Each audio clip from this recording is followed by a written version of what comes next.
It's the McCurry Van and Car Rental Big Game Friday night. Hello, Alabama, find a comfortable spot. We got high school football and it's coming out hot. Now here we are and the lights are shining bright. We always been, yeah, WAAY 31 is rocking all right. Big Game Friday night. Max Cohan, Trevor Denton. It's the McCurry Van and Car Rental.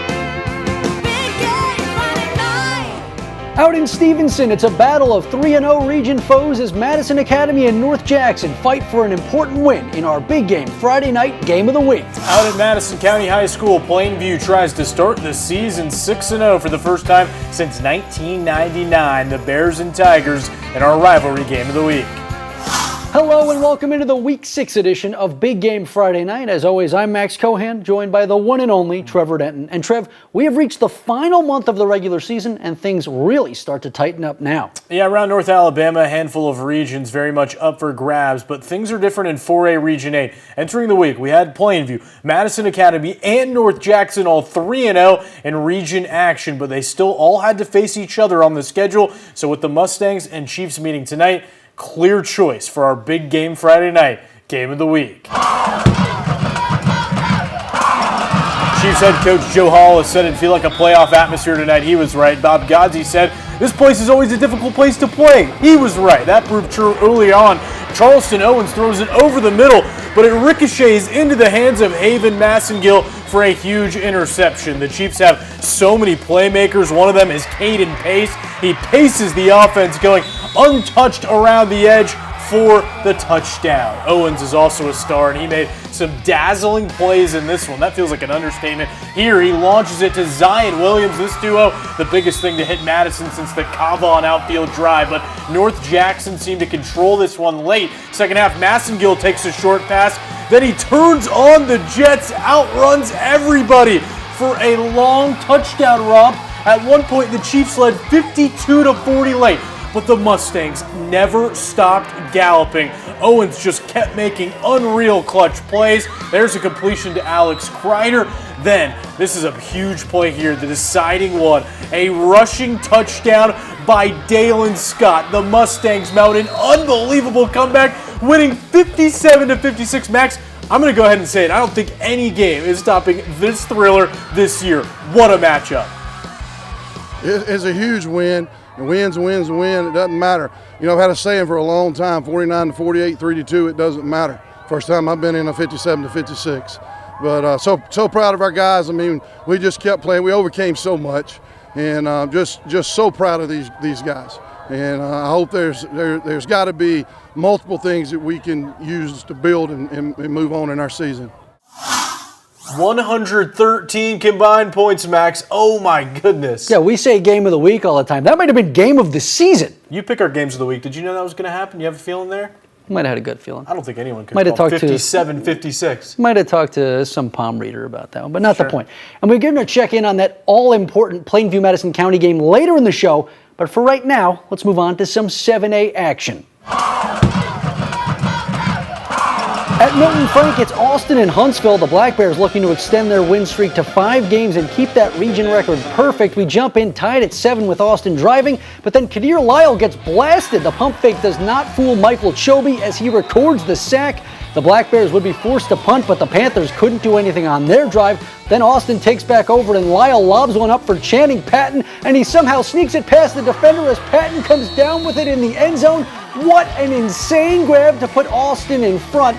Now the Panthers trying to respond. Quarterback Wyatt Smith is going to look to his left, see nothing there, and go all the way back to the right side. The Black Bears right on his heels, and eventually Javon Hood is able to get him by the jersey and bring him to the turf. But the Panthers have the last laugh tonight, beating the Black Bears 21-17.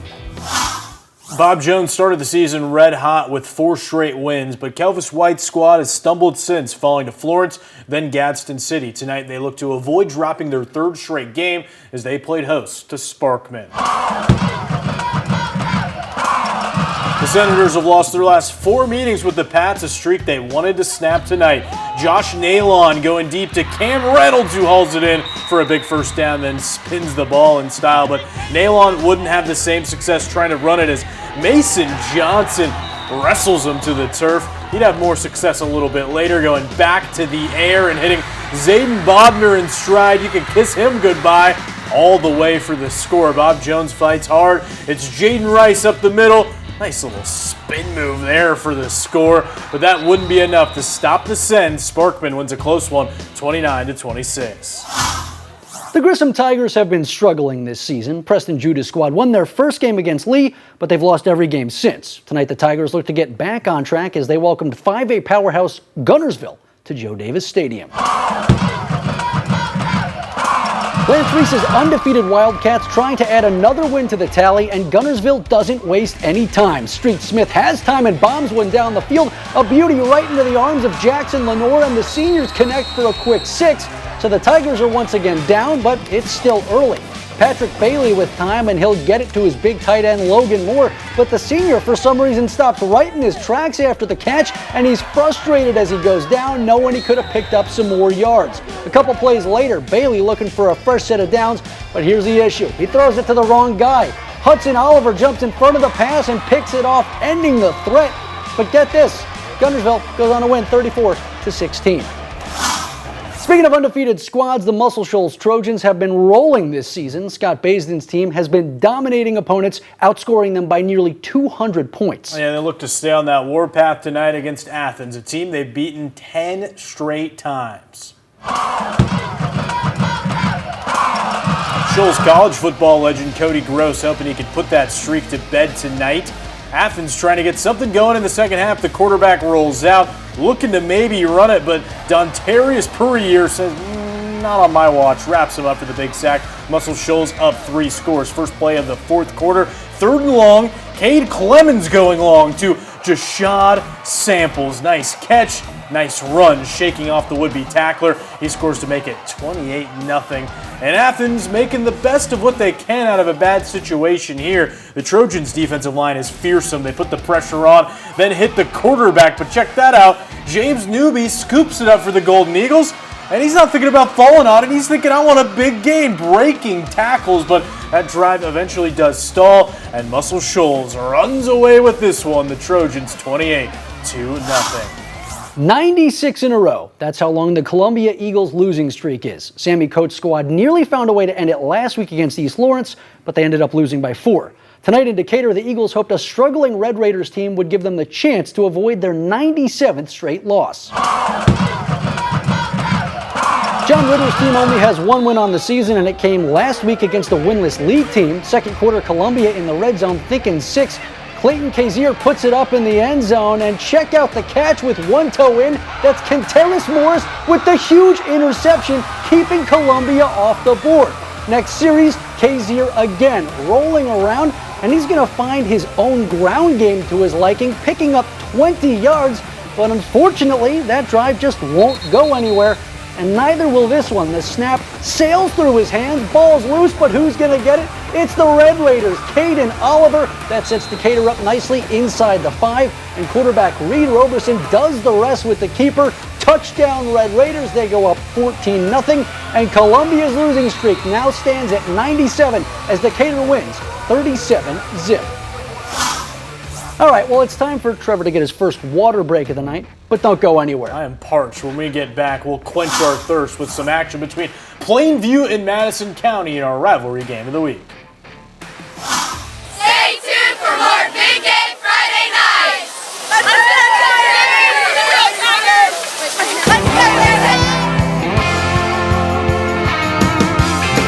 You're watching Big Game Friday night. Go Wildcats! It's the McCurry Van and Car Rental Big Game Friday night.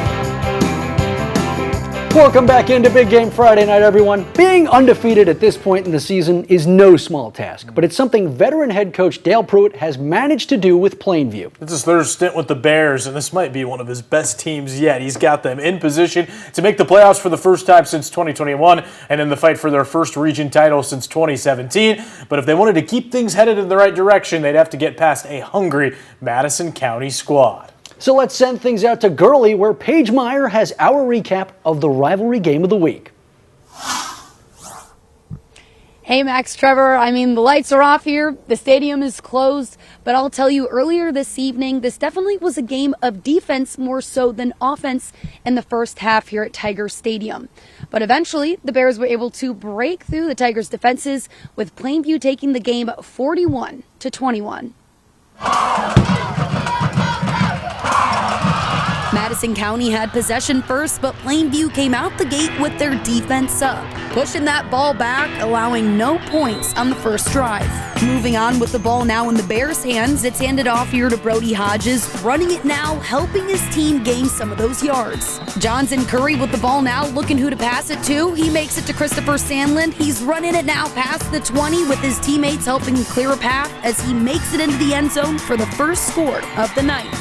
With the Tigers now in possession, a great play here as Keontae Hill avoids the pack of Bears, hopping around them, running the ball, and absolutely eating that tackle. But despite their efforts, there's no score for the Tigers. Plainview's Curry with the ball now, running it into the pack, and just as you think he's down, he breaks through it, picking up speed, just barely getting tackled by Madison County's Michael Weed.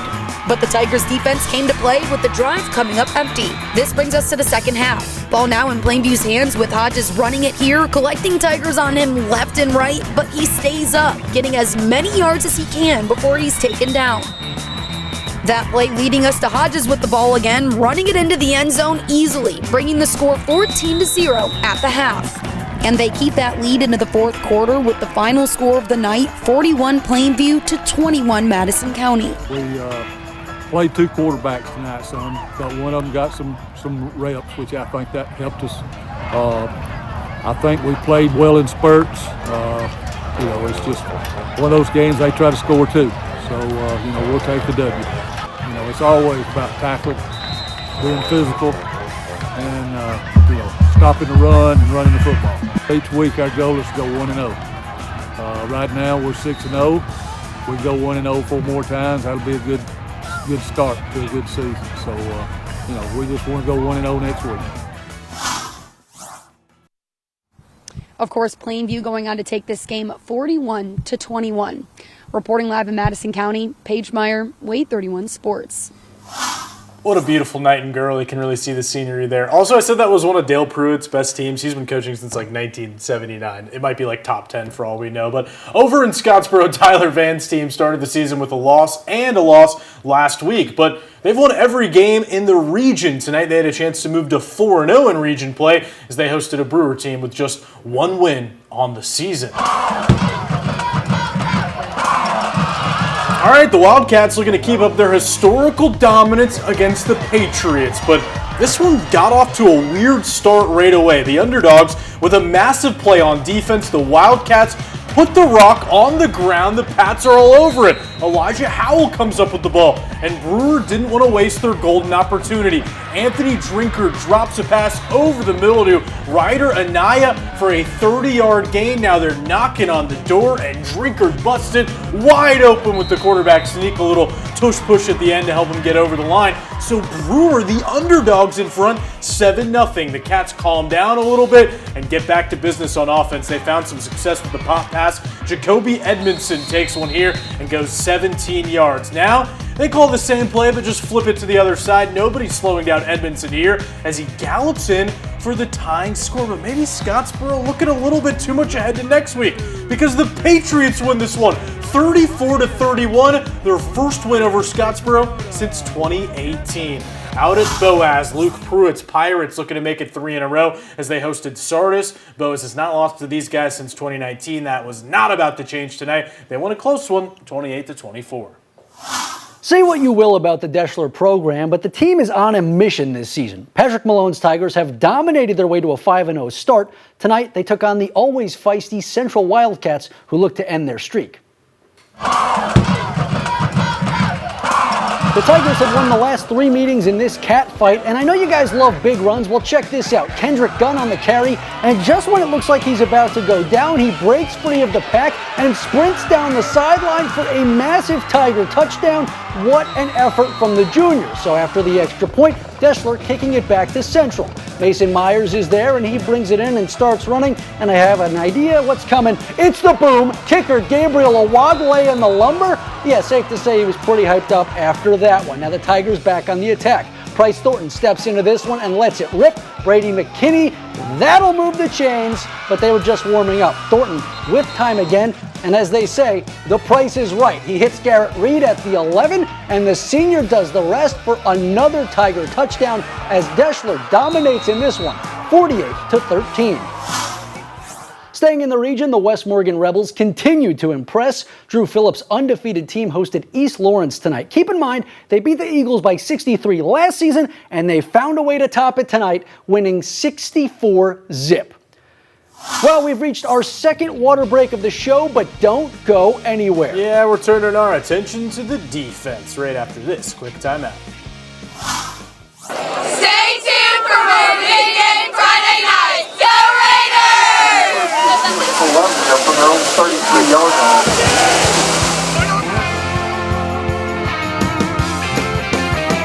It's the McCurry Van and Car Rental Big Game Friday night.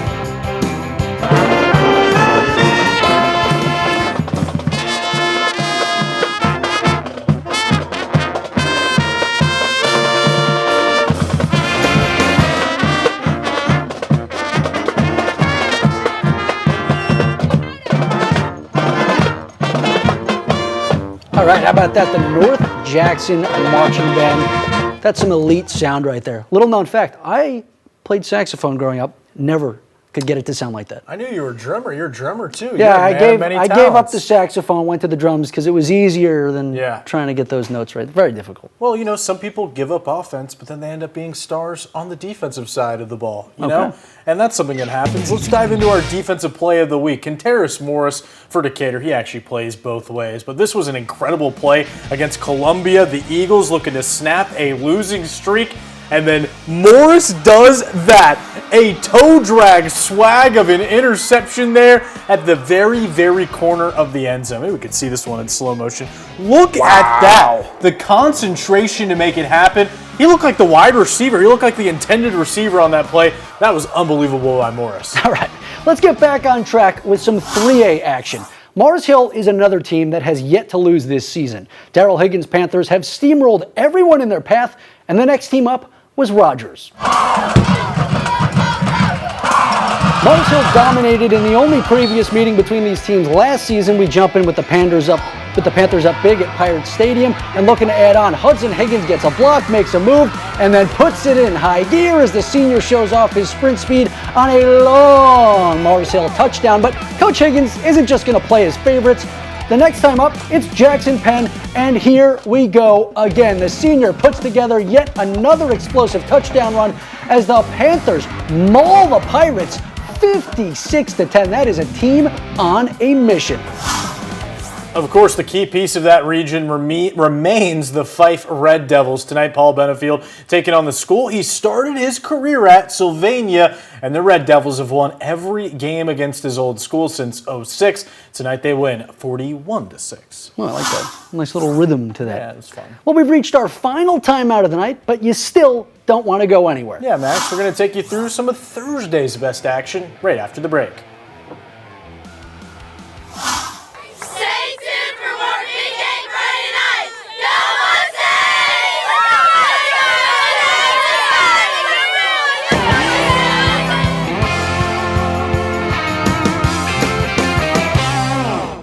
It's the McCurry Van and Car Rental Big Game Friday night. You're watching Big Game Friday night. Go Bears!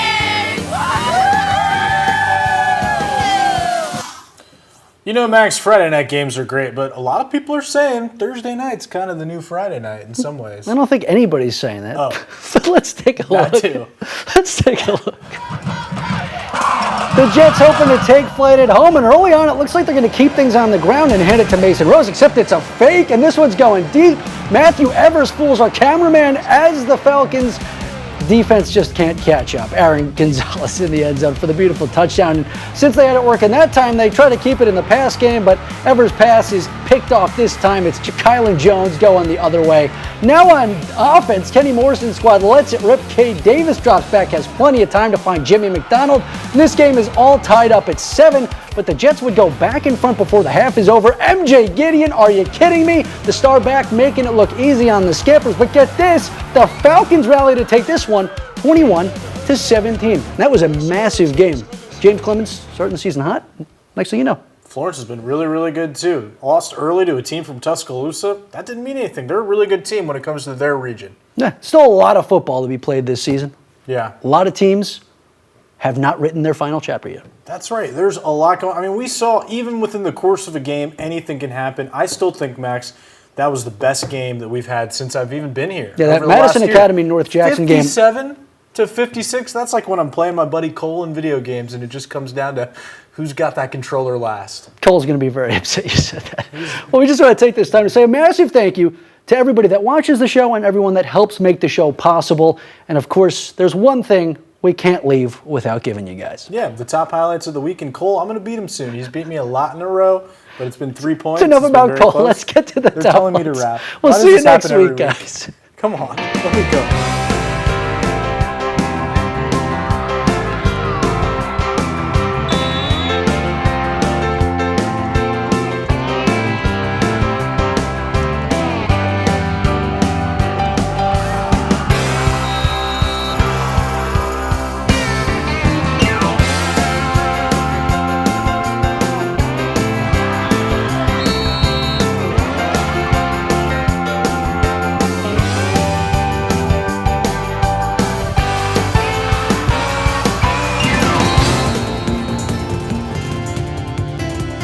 You have been watching a special presentation of WAAY 31 Sports.